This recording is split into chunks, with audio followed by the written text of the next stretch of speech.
38. Okay. No. Back at it again, and I forgot my drink. Episode 236. No, I think it's episode 22 or episode 22, if I remember correctly. So we're up a little early today. Driving in, we got all this fog, right? Houston, Texas weather, of course. Is it just me, or when you see fog, do you immediately think zombie apocalypse? Just you. Okay. I think of other movies. I think zombie apocalypse, like it's the end of the world. Like, am I gonna come to this light and it's gonna be a bunch of zombies? And I got to thinking about that, and I was like, man, there was a zombie apocalypse, and you could only pick 5 people for your zombie squad. Ooh. I'm gonna put you on the spot. Who would they be? So, but I'm gonna give you. You did not prepare me for I this did question. not, because I wanted to catch you off guard. Oh, so, man. but I'm gonna help you out. I'm gonna give you my 5 because I actually had time to think about this. Phone, sir. And Jesus Christ.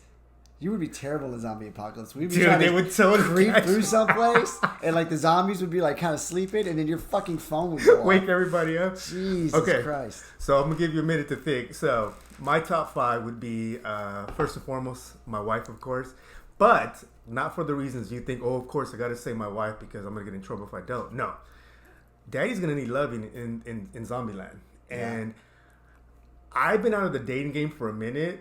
Yeah. So I don't know. I've lost my game, I guess, and I don't even want to imagine what it would be like to pick up a chick in the zombie apocalypse. Like, that's probably gonna be a chore that I don't want to deal with. So definitely gonna go with wifey as my number 1. 2, I'd go with you just because you're sitting here, and I gotta say it now. That's not true. No, plus you're pretty handy with a pistol. Yeah. And you probably got a lot of clips with bullets. Oh, God. Because I know how much you love me saying clips. 3, let me see. Oh, my buddy Eric. I used to train with this guy at my other gym. Dude's like a bow hunter. Yeah. So I figured you gotta have that one dude that can hunt some shit, right? So I definitely go with Eric. Old co-worker, Charles. Hands down the smartest man I've ever met in my life. Like, I've been around a lot of smart people, but this dude just, I feel like he'd be that guy that could always problem solve or get the electricity going or fucking make a well or some shit, right? So I go with Charles. And then last and certainly least, I'm going to go with, so I thought our buddy, I'm going to go with Mez. Mez. But let me tell you why. I already know why. I'm going to go with I know why Mez. I pick him. I'm going to go with Mez.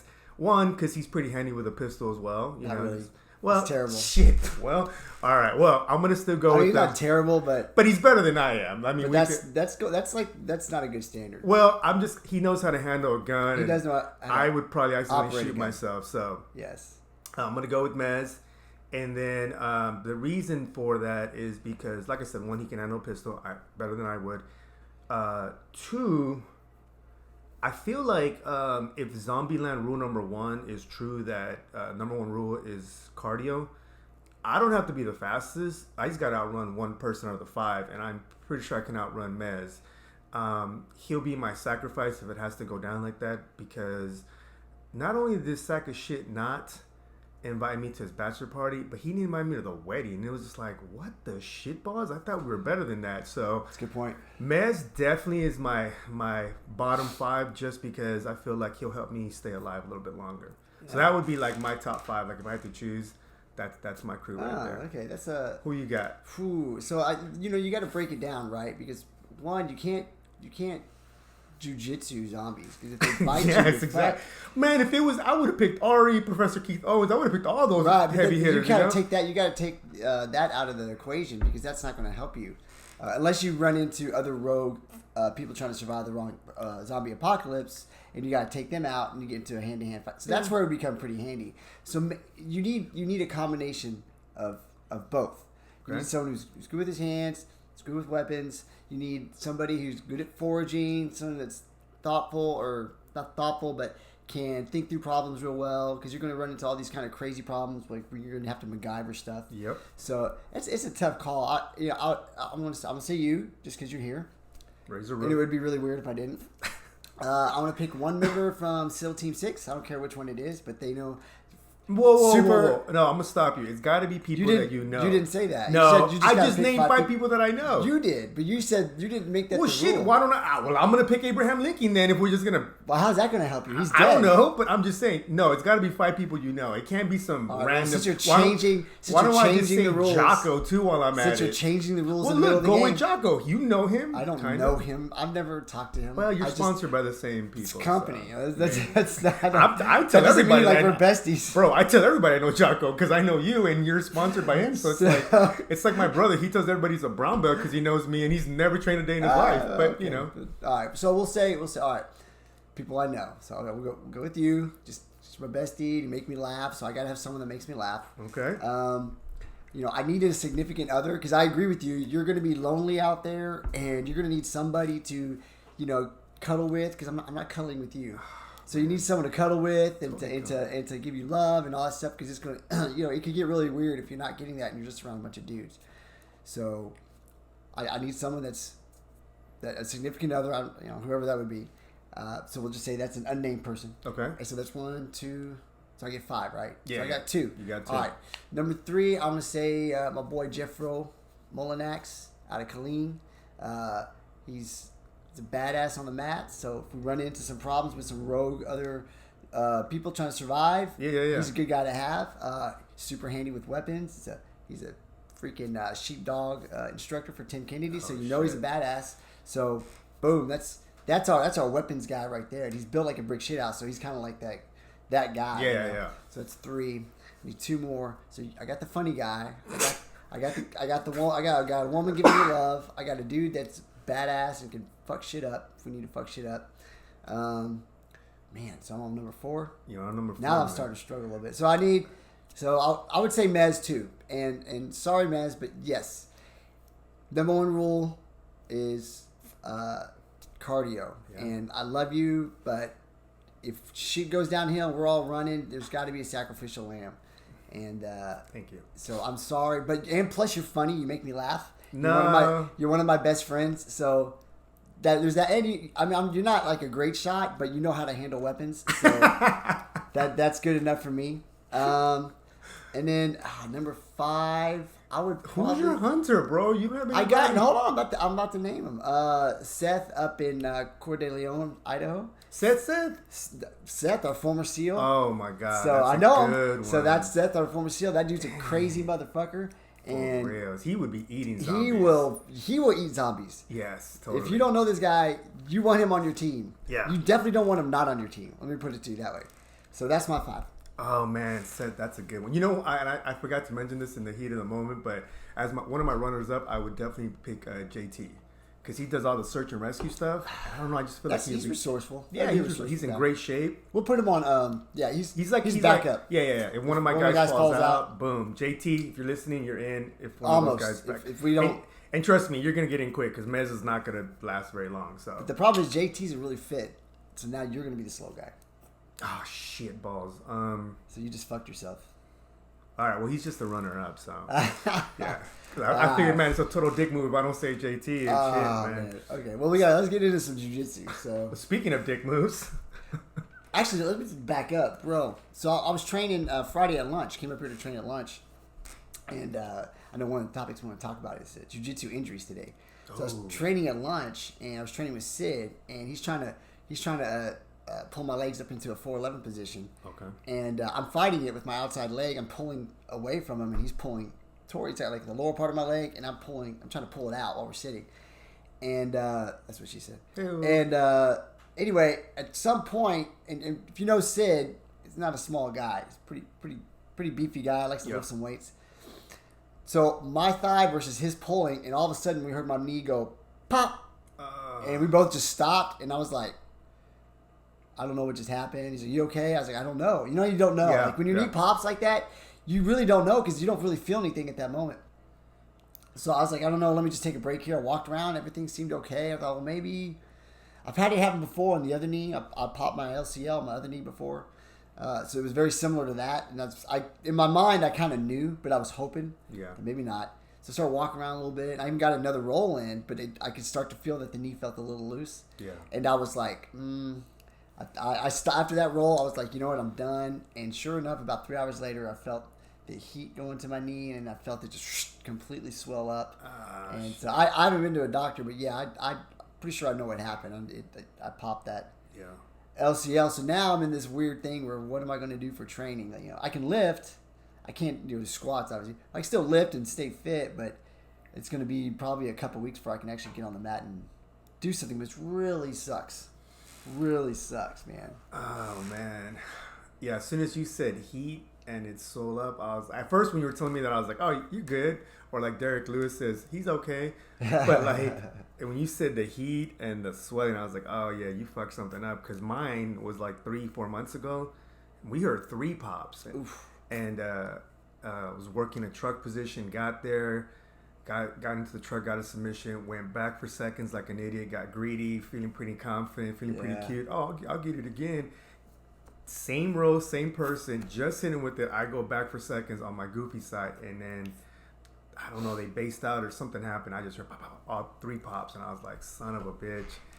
And it's the weirdest thing, because when you do a knee and you hear the pop, like you just kind of freeze, and you're like, did I just blow my knee out? And it's like you don't want to like even move. And I think the pop, the sound of it is probably the scariest piece, because you're just like, oh shit. But then I stood up and I couldn't put weight on it right away. And I started walking, and I could get my weight on it. I just couldn't move. Like I can't. Mine was like more of a twisting motion. Like when I twist, that's when I feel it. Like right now, if I do a triangle, I have to cut with my left leg. I can't.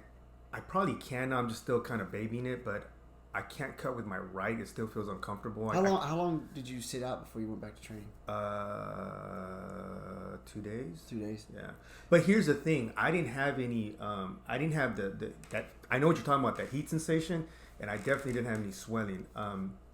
So I just iced. I did heat code for like about 2 days.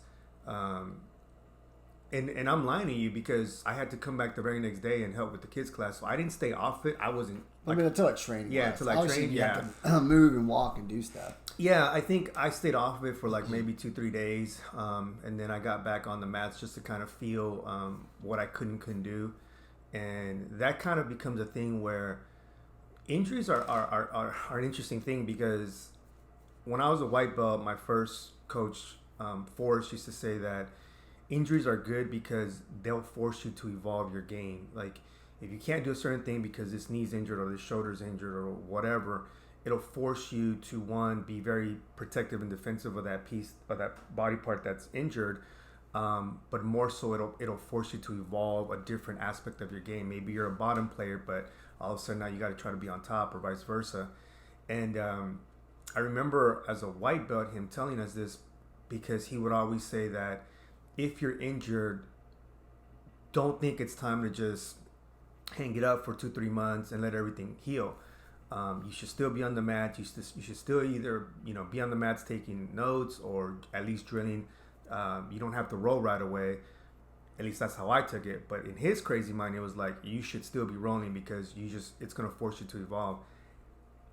As a white belt, I remember thinking like, well, that's some bullshit. Like that's some black belt shit. Like, right. I think a black belt has enough jiu-jitsu where they can keep themselves safe, because they have enough jiu-jitsu where they understand where their body is, where their partners are going. They're usually a few steps ahead of them. I think this really depends on the injury.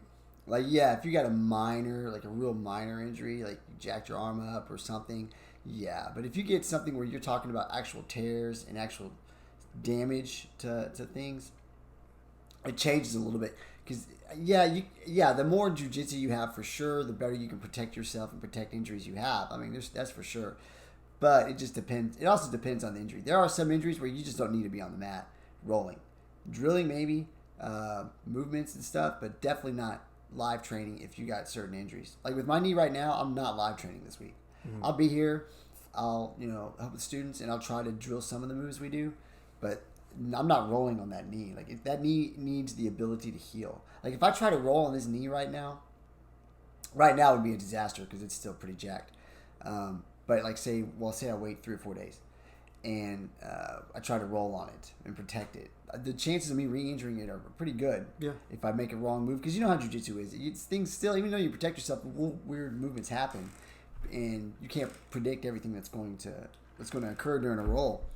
So yeah, I'm gonna lay off it all week, and I'll be in class and training, but not live training. I have to just baby it, and because it's more important for me to heal this so I can get back to training for real, than me fuck with it and delay it and make it last a lot longer. You know. Do you want me to bring you some tampons too? Oh my god! Because I didn't know. I didn't. Well, since you carry them in your purse, are that's you the fine. new ambassador for Girls and Geese? Oh Jesus! Is that what's going on right now? Because I thought you were a pretty Christ. tough guy. No, I'm messing with you. I hear you. The reason it's crazy for me when you say that is because I've always kind of I've always stayed on the mats even through all my injuries. Like I think I've told you this. Back in the day, I got my purple belt on a Saturday, guys. On a Saturday, came back to train Monday and got my shoulder torn. Pop, hurt a tear. Trained with it like that for 6 months to finally I couldn't pick up my arm or my shoulder. Finally went to the doctors, and sure enough, I had torn my shoulder. And got surgery on a Wednesday, 6 months after the injury. Got surgery on a Wednesday. Got home, Thursday, Friday, Saturday, Sunday, 4 days. Monday, I come into the lunch class. I come into the lunch class with my arm in a sling, take my shit out of the sling, grab my gi, and I proceed to start training with these monster white belts. And my my thought process was, well, if I can survive with these monsters and not get injured, I'll be okay. Well, the instructor at the time found out, was furious with me, pulled me out of class that night and was like, I don't want to see you training. If you want to be on these mats, then fine. You're going to help me, coach. So if we're just talking from an evolution standpoint, what happened to me with that injury was it forced me to evolve as an instructor, because luckily my instructor took me under his wing and forced me to be like a coach and be on the sidelines. So that helped to develop that side of my jiu-jitsu. But even after that, I still always have a tendency to, when I get injured, my thought process is never, I need to lay off of it for a few days. It's always the opposite. It's, I need to work it out. In my mind, I think if I get after it again, it's going to, I don't want to get all tight. Actually, the exact opposite of what occurs. Exactly, because you re-aggravate it. You re-injure it. You don't let it heal. It needs rest to heal. I think what I'm taking away from what you're saying, and maybe it's because I'm at a different part of my jiu-jitsu now, is that I think there's a lot of logic in what you're saying, is that it really depends on the injury. Like, if I jack up my shoulder or an elbow, I can still train. I can tuck my arm in. I can focus more on being defensive, and I'll be okay. I'm definitely going to be very, very selective on who I train with, of course. And even with this injury with my knee, what I did was I didn't get off. I stayed off the mats for a few days, and then when I got right back to saying, okay, let me see how it feels. Let me see how I can move on it. I basically played like I called it like my dead leg guard, where basically I sit to one butt cheek on my right side. I extend my leg all the way out, and I just dead leg this leg for weeks. Like, it just stayed straight, and I was playing kind of like a butt scooting position. And I wasn't playing a half, but I was just playing more of a frame, a little bit of a high knee shield. Right. And like I said, what I did notice was that it helped me, because I don't usually play knee shields. I usually will try to play, if I'm on bottom like that, I'll usually play like a half butterfly, or even like a half guard maybe. Right. But I don't ever play shield because I don't know. I think it's kind of because you're not a fully developed and well-rounded jiu-jitsu player. Yes. And I seem to always get past in that knee shield, so I don't really mess with it. But those few weeks... Real quick. Dear white belt, and this will be something for later. If you want to get good at something, if you suck at it, just keep doing it till you get good at it. Don't do like this guy. Say, I suck at that. I'm just not going to do it. Yeah. Anyway, continue with your story, black belt. Says the guy that only plays half guard. Heyo. That's not the only thing I play, by the way. No, I just really like it. But like, it did help me. It helped me to kind of focus on playing a knee shield, which I don't normally play. And a few weeks after that, my knees started feeling a bit better. But right now, for me, what it is more I'm still mentally like hearing those pops, man. Yeah, that's some scary shit. Like, it is. I think the It psychological sucks. piece of injuries is probably the worst because, you know, we all know people that have had injuries that were, you know, 2, 5, 10 years ago, and they still will tell you, hey, man, you know, take it easy with this. You know, I think that's psychological. Like I've had my when I when I tore my LCL on my right knee, which is the other knee that I hurt yesterday. It hurt for it hurt for about it. I think I was off the mat maybe 3 or 4 weeks. I was supposed to be off the mat like 6, but I think after about 3, I felt like I'm gonna just start rolling. But I wasn't ready, and I was just protecting it when I rolled, which is probably a mistake because it ended up hurting me. Like I felt it for like 2 or 3 years after that. I thought it was something it was just gonna always hurt, but it doesn't hurt anymore. But I think I forgot where I was going with that point. But yeah, I don't know. I think you just with injuries, you just got to be real careful. I think is what I'm getting at. You've got to let them. My opinion, you just have to let them heal. If there's something you can work around and you've got the skill to it, that's cool. But certain things like your knees and stuff. Let me tell you what helped me was someone I was talking to yesterday. They said, "Hey, you need to get you need to wear a brace. Wear a brace on your knee." Because they were dealing with a similar injury.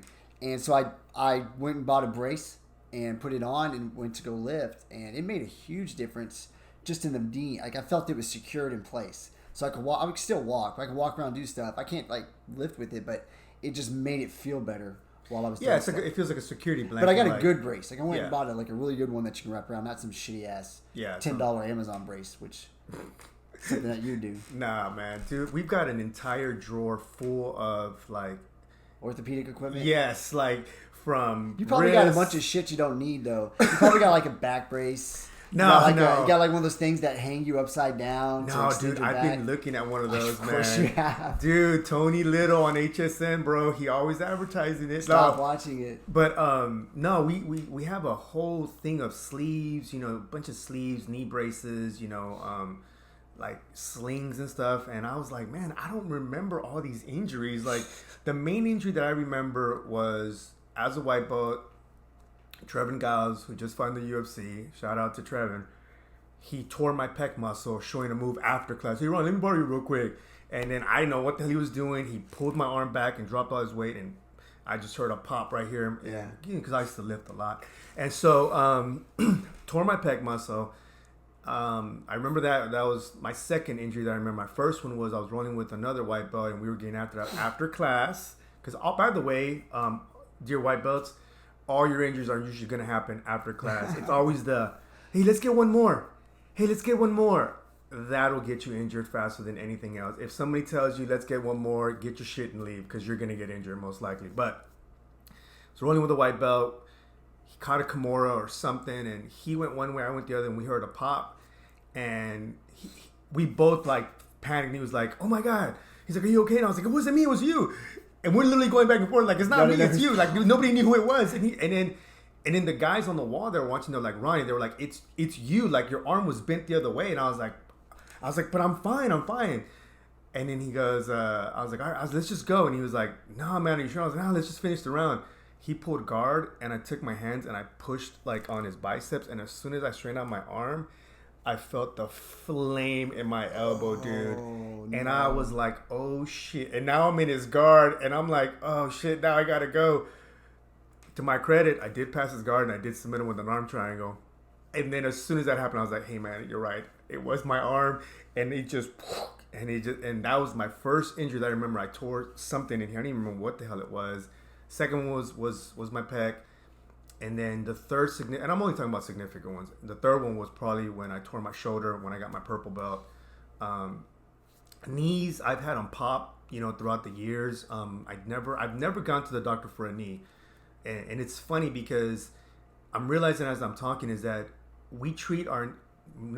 I treat my knees like a car. Like we don't give the attention and appreciation and the love to our cars. The lights are on. Till the car stops in the middle of Highway 6, like that's you. Then you're like, shit, I should have done this, I should have done that, because I was gonna ask you, I don't know if this happens to you, but if I sit for a long period of time, when I go to stand up, my very first step on my right leg, my right knee will buckle. No. Like every time I stand up, Jason, as soon as I take that first step, my right knee, and you watch me next time you see me get up, my knee will buckle. Let me tell you why that doesn't happen to me.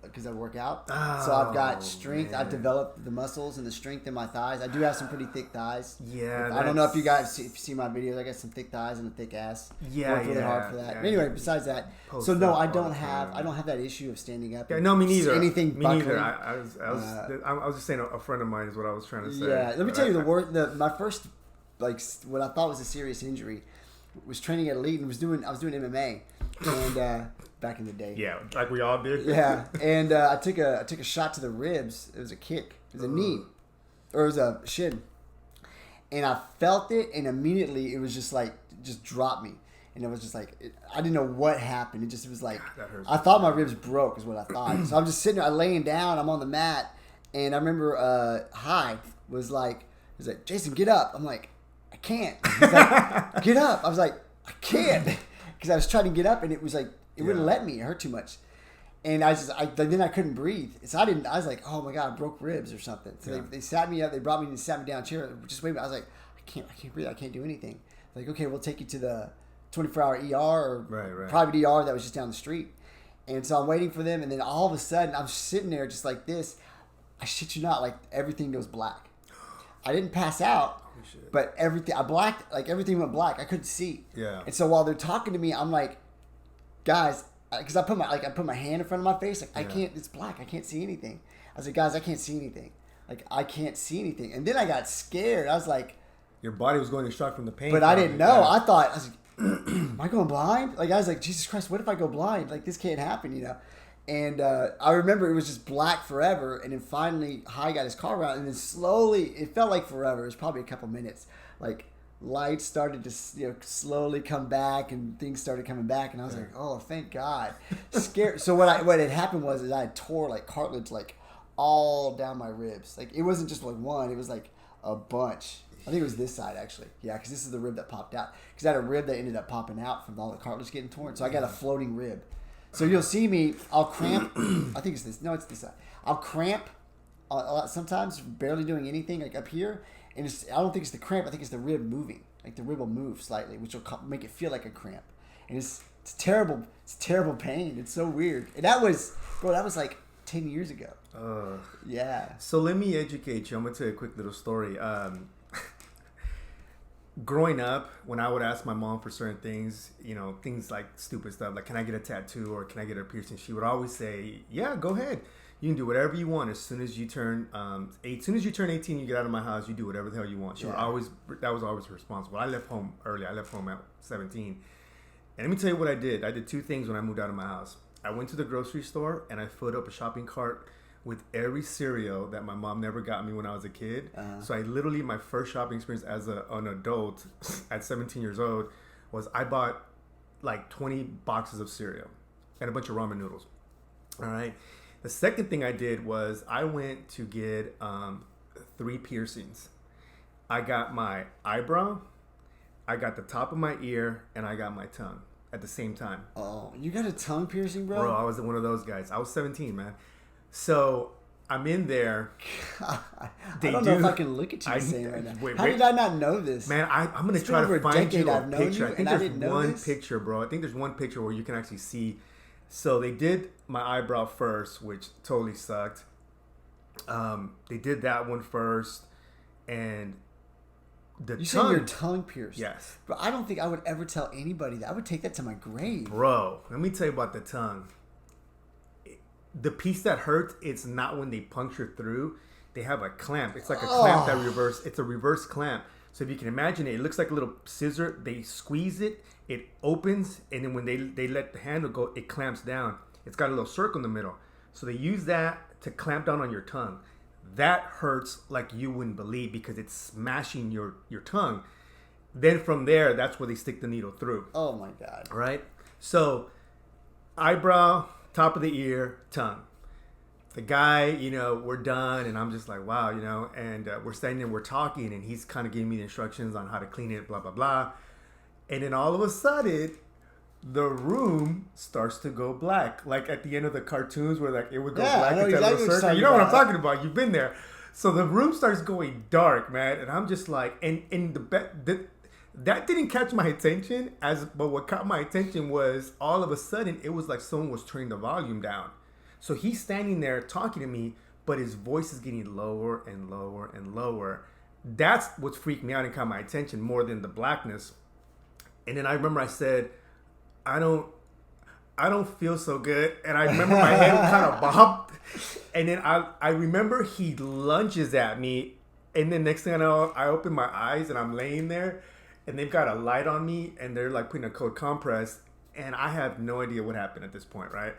So what he explained to me was that it's very common that he's like, you just put your body through like your body's in shock from all the pain. He's like, you did not 1 but 3 piercings. Your body went into shock. Your body's job is to protect you.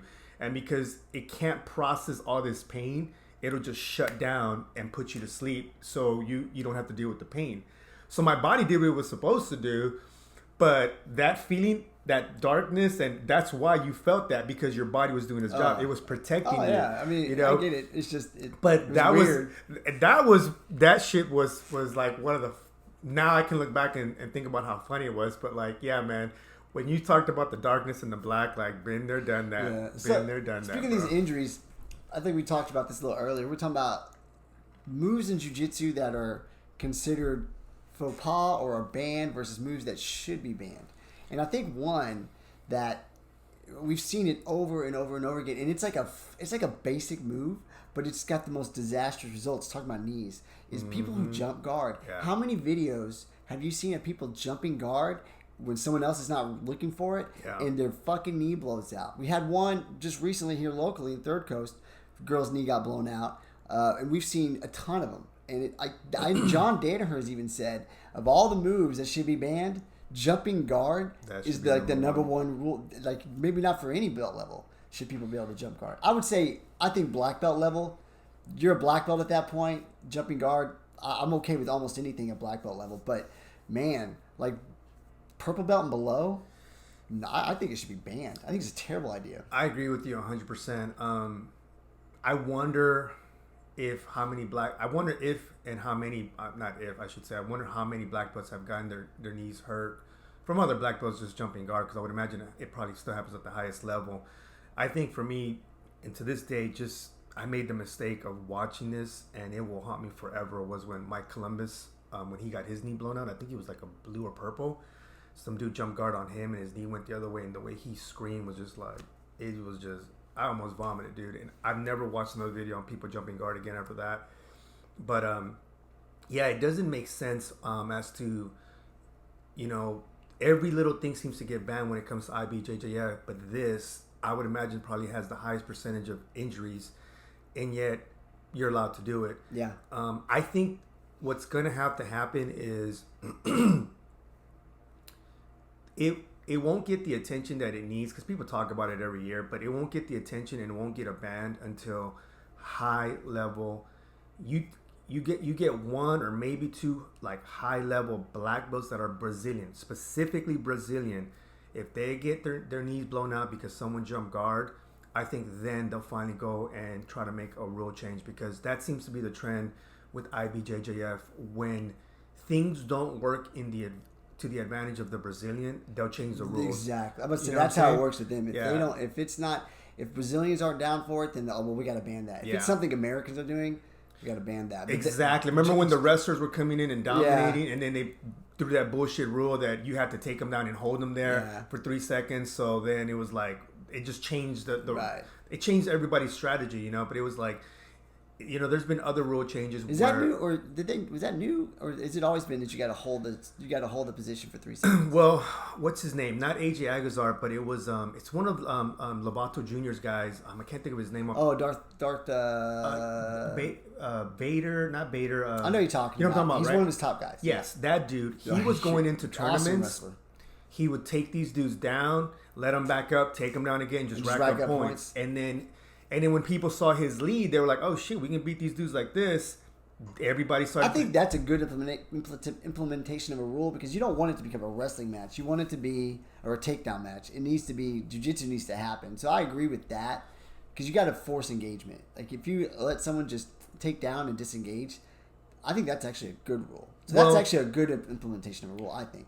Yeah, I mean, I feel like learn how to wrestle then. No, because, no, And I know because you're it's going to not say a it's not a wrestling wrestling competition. match. It's a jiu-jitsu match. Well, shit, man. If you know the guy's going to take you down, then keep him down there and close guard and start working from there, you know? But you still want to encourage. You still want to encourage the sport because if you don't want it to turn into rules are there to promote the sport, so you don't want it to turn into something it's not. So if you see someone using a loophole, there's nothing wrong with saying, okay, you can take him down, but you got to hold him down. Yeah, you too. got to control. That way, you give that guy an opportunity to advance his, at least counter his position with some jiu-jitsu. Now, after 3 seconds, you got him, and you're able to get back up. Well, that's on him. But at least it forces action. You want to force action. I don't know. I feel like it's not the first time that they've changed rules to kind of benefit Brazilians, and I think that the only way that jumping guard will ever get banned is when some high level Brazilian gets I really injured, think man. the voices are coming out. Like it's you're starting to hear it a lot more. Like guys are like, this jumping guard thing is, we need to look at it. Like it's really, you're hearing top guys now talk about it. We probably need to start talking about banning guard jumping. Like it's taking some momentum. I think you'll see within the next couple of years. I think you'll see a ban for certain levels, if not all levels. You think it's odd that the sports side of jiu-jitsu, you're awarded, your biggest points are going to be for your back takes and your mounts. Right. Because in theory, even though it is sports jiu-jitsu, you're in the most dominant position. Correct. That would immediately translate towards being in a street scenario, right? So I get it. They give you the most points for those two positions. That being said, it's like, it's weird to me that guard jumping is allowed as a move because... Yeah, but there's no points for guard jumping. No, but the point I'm going to make is that who the fuck is going to jump guard in a street fight? You've seen it in MMA. I mean, it does happen. Yeah, you're right. There's been a couple of guys that get put up against the fence and then they'll jump guard. I've seen a couple of instances in the middle of the cage or in the middle of the ring where they'll jump guard because they want it. Well, because they're jiu-jitsu. Yeah, they want to play good. jiu-jitsu. But I'm saying like in a street, you're right. In a street fight, in an terrible MMA idea. Yeah, in a cage, it's still somewhat controlled, quote unquote. Well, you're a somewhat protected environment because you got a mat versus concrete. But if you jump guard on some random dude on the street, it's a terrible he's idea. going to slam you. And if you don't get put to sleep there, man, you just got slammed on concrete. Like, you got some brain damage. You know what I'm saying? And it's just like it's a weird thing because, like I said, if even if it is sport, you are awarded the most points for those dominant positions because again, it translates to the street where these would be dominant positions. But damn, there's nothing about guard jumping that's a dominant move. You know, like you're not awarded anything for it in a street scenario. There's no point. There's no purpose of this technique. I'm not saying there's not some valid uses of the technique. I mean, if you have a really good guard game, jumping to guard to force the guy into your guard, it could be a good technique. It's just I think it's just maybe brown and black belt level only. And even then, I'm not sure because man, if you catch, it's just such a dangerous. It's a sport. We're not trying to injure people. It's such a dangerous move when someone's not looking for it. It's just, I don't know. It's just a bad idea. But rules that are banned that shouldn't be banned, I'm gonna go with reaping. Like that technique, I don't understand how reaping. Like that's one of those rules I think that you refer to that Brazilians used because they didn't like the success Americans have with it. So we'll just take away all this leg stuff by banning reaping. Well, reaping is it's kind of a weird one because I get it in that if your foot is planted and your knee's getting turned the other way, it's going to blow out your knee. But, you know, you can make the argument that, well, shit, you shouldn't have let it get that deep to begin with. Like, how did you let it get to that point where now, like, your knee's going to get blown out? Reaping is a weird one because I've seen it go both ways where the guy brings the foot over, the guy that's getting stuck, he'll push the foot down, and then they'll DQ the other guy. Then they change the rule where it's like if you push his foot towards the middle, then you get DQ because you're trying to force the reap. Yeah. And they kind of modified that rule a few times. And, man, I don't know. Like, reaping to me is like, I don't know how I feel about reaping, honestly. I have zero problem with reaping. Like, we've been reaping since we were white belts, bro. Like with Forrest teaching all the leg locks, reaping was bringing that leg through and over was just a fundamental part of the leg lock stuff. And it's to me, it's just there's all kinds of stuff we do in jiu-jitsu on the mat, which if someone turns the wrong way or does this, yeah, they're going to get injured. But reaping, I don't have zero problem because all it really does is force the guy to turn his hip and expose that leg or that heel to you. That's really what it does. I've never seen. I'm sure it happened because everybody gets injured in a weird way. But I've never seen someone get injured from a reap. I'm sure it happens. Don't get me wrong. I know someone is going to fucking write us and say, hey, I've seen it and this, that, and the other. I know it can happen. But like I said, I was just sitting in 411, guy pulling my leg, and I'm fighting it, and my knee pops. So, I mean, those things, that can happen in just about any situation in jiu-jitsu. I just think reaping is a stupid rule. I think it's something that was done to counter the leg lock game. And I could be wrong. I'm just totally speculating. It just seems like it was something to counter the leg lock game that a lot of Americans were excelling at while Brazilians weren't. And so, I think reaping's it because you see it used all the time in EBI and a lot of no-gi tournaments. I don't see people getting injured from the reap. That's not what I'm seeing. I'm seeing that the action continue, and I'm seeing them counter, and it actually encourages exciting jiu-jitsu and good scrambles too. Yeah, so I don't see people getting injured. I see it elevating the game. So I don't see the purpose of the reaping rule. I think it's a bad rule. I think that's a rule IBJF came up with to protect some of their guys. Yeah, I'm not a big reaper, so I'm indifferent about it. Like, take it or leave it. It was hard. I was really used to reaping. I've been disqualified for reaping before because I was and this was it was a purple belt. It was a purple belt match. I had the guy's leg, and I was bringing my leg up to kind of pull the leg in, and then he turned. And then I followed with him, and so my leg was coming over. Yeah. But it was a real shallow reap. It was kind of iffy. Yeah. I don't know if you were there as he was turning. And then I remember, and then the guy called it right there, just because my leg came over a little bit. And it was in a movement. It was in a movement, and I was deep on that leg too. That's what was real frustrating. And then I got DQ'd. Was it a Brazilian you were going against, or another? No, it was another American, but it was just that was the rule. Yeah. And it was a Brazilian, obviously. Reffing it. Not that it would have mattered. An American might have done that too because of the reap rule at the time. But I think it's a terrible rule. So coming up pretty quickly here, there's going to be some sort of seminar that's going to be held, and they're going to be teaching like the IBJJ rules. Yeah, I think Professor Brian's going, Kay's going, Holly's going to go, and Professor was telling me that I should go. I think I'm going to go, man, because it'd be cool to kind of get a better understanding. I'll find the details out for you. Yeah, man, especially now because we're helping out with the kids and stuff like that. I think it'd be good. Well, I was thinking about competing in the Houston Open until I popped my knee. Everything was going pretty good. I was rolling pretty hard and enjoying it a lot. And I was like, man, maybe I should go compete because I need to get back into it. And Girls and Geese is coming up too. So. Well, fuck it, I'll go. I mean, I'm pretty sure you could probably handle some of those girls in there too. Maybe there's some tough ones though. I'll be honest. There's some of those girls. Dude, there's some of those girls are not little monsters, man. Yeah. So I don't know. My knee gets popped again. It's like, oh, right. Anyway, well, I think it's time for our Dear White Belt segment. Oh my God, can I go first? Yeah, you can go first. Dear White Belt. If I ask you if you know how to break fall, the correct response is never, I used to do karate. No way. Yeah, I had that happen to me recently. And when it happened, it was such a confusing answer that I didn't even know where to go. Like, I didn't understand if the statement meant I'm just naturally gifted because I used to do karate.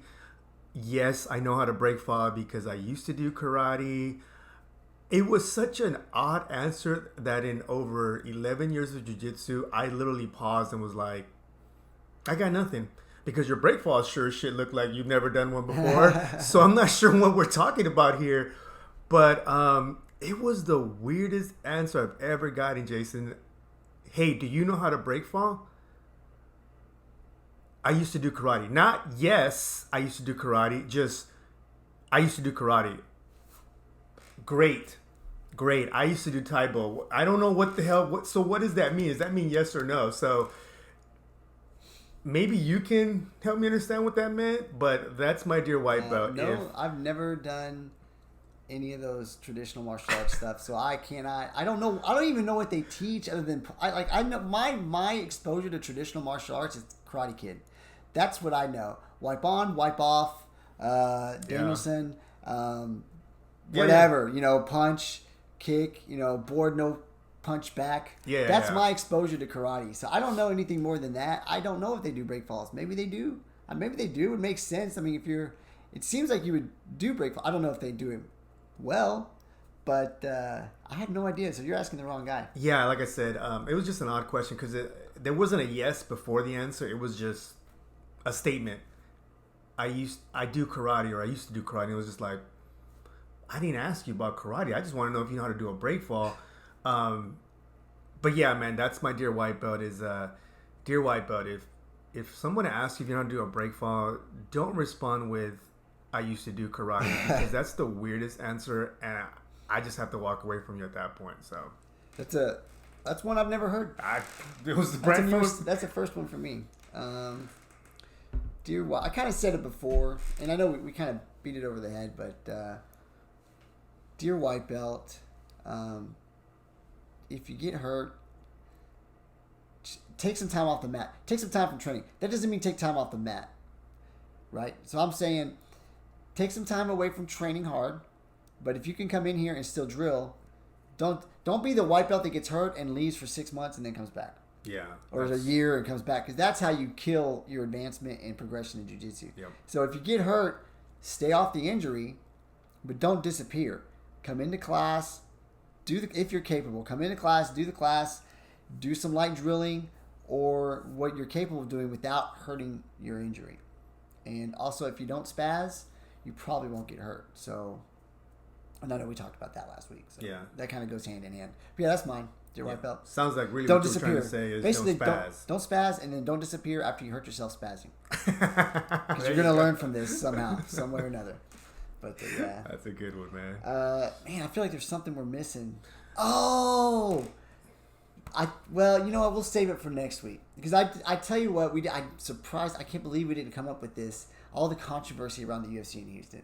I think there's no way we cannot not address it. It's just now hit me, and we're at the end of the podcast. No worries. We can talk about it. But we definitely, that's something to talk about, because I have my opinion on, not on that particular, a little bit on the fight, but on everybody's reaction. Yeah. Because the reaction was bananas and crazy, and in my opinion, it went too far. But let's talk about. Let's save that one for next week, and I think that'll make a good topic. So anyway, right.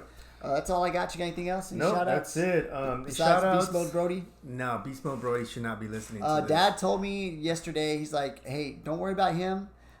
Here's a lot worse on a regular basis, so he can handle it." I was like, "Okay, Dad." No.